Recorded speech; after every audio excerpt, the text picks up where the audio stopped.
Ako ba ito nagpahirang O, magkwento ka na. Ayaw din ako, kwento na wala. Ayaw niya magkwento. Ako na lang magkwento. Ikapoy na magkwento. So, ayan siya, guys. Ibalhin. Ano bang Tagalog sa ibalhin? Kung sa'yo masulod. Anong mailaman ng bag sa bag? Anong mailaman sa bag? Yung mga palaging kanya. Ano ba talaga yung laman ng bag niya? Wallet. Ayan. So, gihatag lang po. Wallet. Gihatag lang po ni. Hinatag lang po ni Gucci na wallet. Hinatag lang po ni sa dating amo na ako. Ma'am, salamat po, ma'am. Yung mga gamit, guys. Hindi kami bumibili ng mga kuhaan kasi Mga bigay-bigay.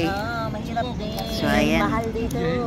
May pamilya ba kaming So, ayan. Lipstick. Ano yan? Lipstick? Oh, lipstick. Oh. Mga 1 year na. Tapos face powder. Naku, wala yung masulod. Sorry. Tapos, ano ba man? Perfume? Lip gloss. Ayan, tissue na. Tissue. Hindi na dyan ko mag-wallet. Ano ito? Wala may masulod ito. Hindi na masulod akong hand cream. Kaya kagiron may akong kamot. So, hand cream. Pwede na yun. Akong octopus card. Kasi pwede na yung octopus card na ilagay mo dito. So, kung ano, buwa ko ito, na lang ito. na po siya.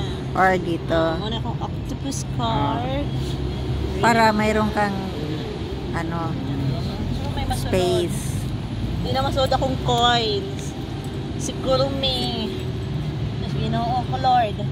So mag-cashless ka na lang. Pang-cashless yung bag niya. Duha na lang jud ka toothpick. Ano man? Mo na jud ko'y masulod ang passbook. Passbook na passbook. Pwede pa yan. Passbook. Maano pa yan? Passbook. Yun. Pwede pala eh. Huwag mo lang ilagay yung ibang abubot. Pwede Wala naman na pala. yun. Oh. Hindi na ako magdalaan eh. O pan-market bag. Oh. So, Okay na siya. okay na. Mo na lang di masulod. Marami din pala. Pang social kasi yan. Hilas kay ko. Bahalag pobre basta. Hilas! Di ba? Cute siya, guys. Thank you for watching. Babush! Babush!